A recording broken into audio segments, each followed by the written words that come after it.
nakita ni Jesus ang napakaraming tao, umakyat siya sa bundok at naupo roon. Lumapit sa kanya ang mga tagasunod niya at nagsimula siyang mangaral. Sinabi niya, "Mapalad ang mga taong inaaming nagkulang sila sa Diyos, dahil makakasama sila sa kaharian ng Diyos. Mapalad ang mga naghihinagpis, dahil aaliwin sila ng Diyos. Mapalad ang mga mapagpakumbaba, dahil mamanahin nila ang mundo. Mapalad ang mga taong ang hangad ay matupad ang kalooban ng Diyos, dahil tutulungan sila ng Diyos na matupad iyon. Mapalad ang mga maawain, dahil kaaawaan din sila ng Diyos.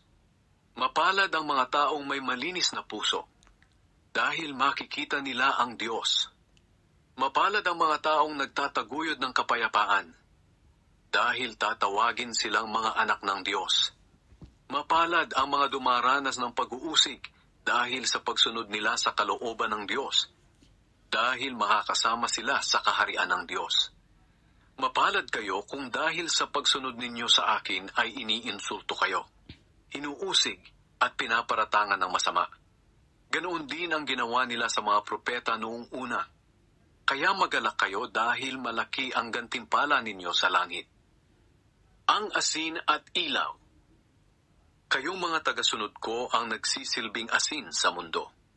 Ngunit kung mag-iba ang lasa ng asin, wala nang magagawa para ibalik ang lasa nito. Wala na itong pakinabang kaya itinatapon na lang at tinatapak-tapakan ng mga tao.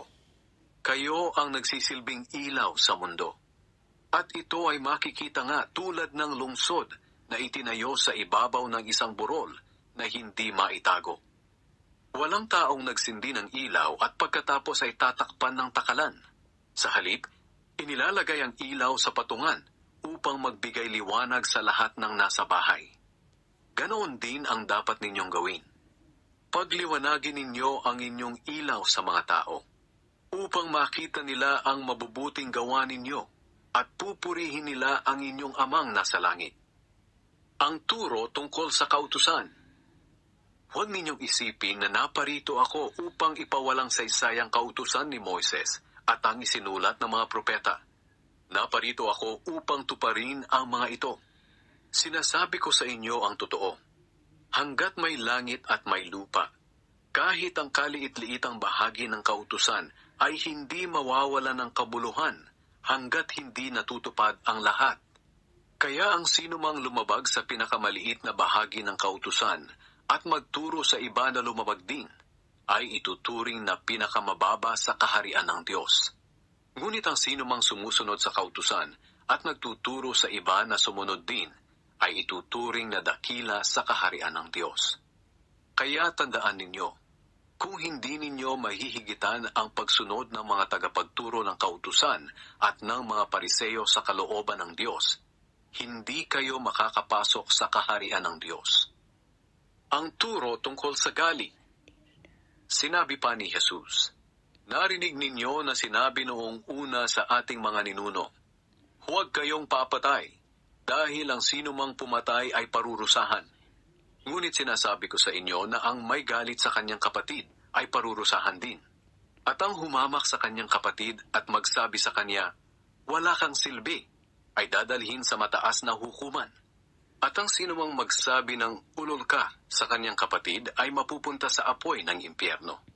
Kaya kung nasa altar ka at nag-aalay ng iyong handog sa Diyos, at maalala mong may hinanakit sa iyo ang iyong kapatid, iwanan mo muna ang handog mo sa harap ng altar. Makipagkasundo ka muna sa iyong kapatid at saka ka bumalik at maghandog sa Diyos. Kapag may nagdedemanda sa iyo, makipag-ayos ka kaagad sa kanya habang papunta pa lang kayo sa hukuman. Dahil kapag nasa hukuman na kayo, ibibigay kayo ng hukom sa alagad ng batas upang ipabilanggo. Tinitiyak ko sa iyo, hindi ka makakalabas ng bilangguan hanggat hindi mo nababayaran ng kabuuan ng utang mo." Ang turo tungkol sa pangangalunya. Narinig ninyo na sinabi noong una, huwag kang mangangalunya.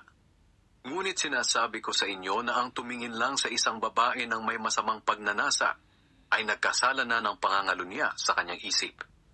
Kaya kung ang kanang mata mo ang dahilan ng iyong pagkakasala, dukitin mo ito at itapon. Mas mabuti pang mawalan ka ng isang parte ng iyong katawan, kaysa sa buo ang katawan mo pero itatapon ka naman sa impyerno. At kung ang kanang kamay mo ang dahilan ng iyong pagkakasala, putulin mo ito at itapon. Mas mabuti pang mawalan ka ng isang parte ng katawan kaysa sa buo ang katawan mo, pero itatapon ka naman sa impyerno. Ang turo tungkol sa paghihiwalay. Sinabi rin noong una, kung nais ng isang lalaki na hiwalayan ang kanyang asawa, kinakailangang bigyan niya ito ng kasulatan ng paghihiwalay. Ngunit sinasabi ko sa inyo na kapag hiniwalayan ng lalaki ang kanyang asawa sa anumang dahilan, maliban sa sexual na imoralidad, siya na rin ang nagtulak sa kanyang asawa na mangalunya kapag nag-asawa itong muli.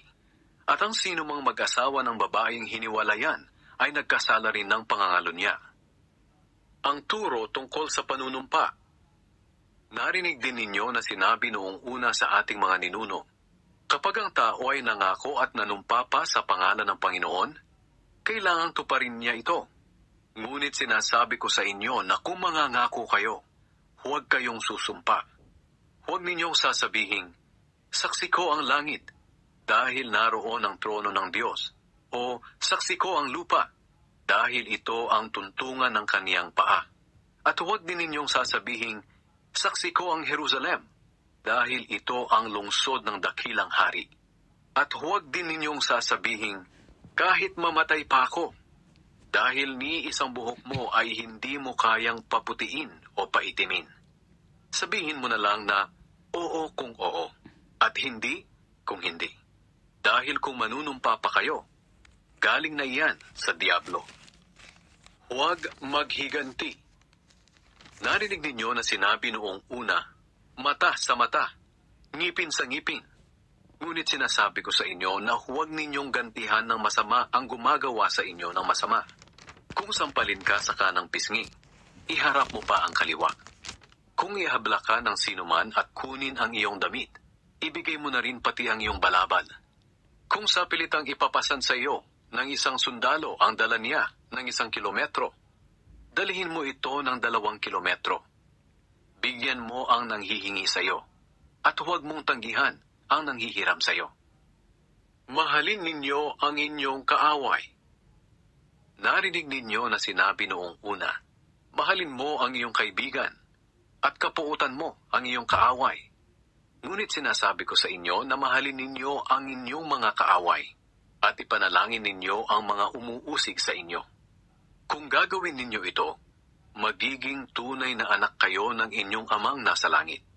Sapagkat hindi lang sa mabubuting tao niya pinapasikat ang araw, kundi pati na rin sa masasama. At hindi lang ang matutuwid ang binibigyan niya ng ulan, kundi pati na rin ang mga hindi matuwid. Kung ang mamahalin lang ninyo ay ang mga nagmamahal sa inyo, anong gantimpala ang matatanggap ninyo mula sa Diyos? Hindi ba't ginagawa rin iyan ng mga maniningil ng buwis na itinuturing na masasama? At kung ang binabati lang ninyo ay ang mga kaibigan ninyo, ano ang ginawa ninyo na nakakahigit sa iba? Hindi ba't ginagawa rin iyan ng mga taong hindi kumikilala sa Diyos? Kaya dapat kayong maging ganap, tulad ng inyong amang nasa langit. Ika-6 na kabanata. Ang turo tungkol sa pagbibigay. Mag-ingat kayo at baka ang paggawa ninyo ng mabuti ay pakitang tao lang. Sapagkat kung ganyan ang ginagawa ninyo, wala kayong matatanggap na gantimpala mula sa inyong amang nasa langit. Kaya kapag nagbibigay kayo ng tulong, huwag na ninyo itong ipamalita gaya ng ginagawa ng mga pakitang tao roon sa mga sambahan at sa mga daan upang purihin sila ng mga tao. Ang totoo, tinanggap na nila ang kanilang gantimpala. Sa halip, kung magbibigay kayo ng tulong, huwag na ninyo itong ipaalam kahit sa pinakamatalik nyong kaibigan, upang maging lihim ang pagbibigay ninyo. At ang inyong amang nakakakita sa ginagawa ninyo ng lihim, ang siyang magbibigay ng gantimpala sa inyo. Ang turo tungkol sa pananalangin. Kapag nananalangin kayo, huwag kayong tutulad sa ginagawa ng mga pakitang tao. Mahilig silang manalangin ng nakatayo sa mga sambahan at sa mga kanto ng lansangan para makita ng mga tao. Ang totoo, tinanggap na nila ang kanilang gantimpala. Sa halip, kung mananalangin kayo, pumasok kayo sa inyong kwarto at isara ang pinto, at saka kayo manalangin sa inyong Ama na hindi nakikita. At ang inyong Ama na nakakakita sa ginagawa ninyo ng lihim ang magbibigay ng gantimpala sa inyo. At kapag nananalangin kayo, huwag kayong gumamit ng maraming salita na wala namang kabuluhan, tulad ng ginagawa ng mga taong hindi kumikilala sa Diyos. Akala nila ay sasagutin sila ng Diyos kung mahaba ang kanilang panalangin. Huwag niyo silang gayahin, dahil alam na ng inyong Ama kung ano ang kailangan ninyo, bago pa man ninyo ito hingin sa Kanya. Kaya manalangin kayo ng katulad nito: Ama naming nasa langit, sambahin nawa kayo ng mga tao. Naway magsimula na ang inyong paghahari, at masunod ang inyong kalooban dito sa lupa, tulad ng sa langit. Bigyan niyo po kami ng aming pagkain sa araw-araw. Patawarin niyo kami sa aming mga kasalanan, tulad ng pagpapatawad namin sa mga nagkasala sa amin. At huwag niyo kaming hayaang matukso, kundi iligtas niyo po kami kay Satanas. Sapagkat kayo ang hari, ang makapangyarihan at dakilang Diyos magpakailanman. Kung pinapatawad ninyo ang mga taong nagkasala sa inyo, patatawarin din kayo ng inyong Amang nasa langit. Ngunit kung hindi ninyo sila pinapatawad, hindi rin kayo patatawarin ng inyong Ama. Ang turo tungkol sa pag-aayuno. Kapag nag-aayuno kayo, huwag ninyong tularan ang mga pakitang tao, sapagkat sinasadya nilang hindi mag-ayos ng sarili para ipakita sa mga tao na nag-aayuno sila. Ang totoo, tinanggap na nila ang kanilang gantimpala. Sa halip kung mag-aayuno kayo, maghilamos at mag-ayos kayo ng sarili, upang hindi malaman ng mga tao na nag-aayuno kayo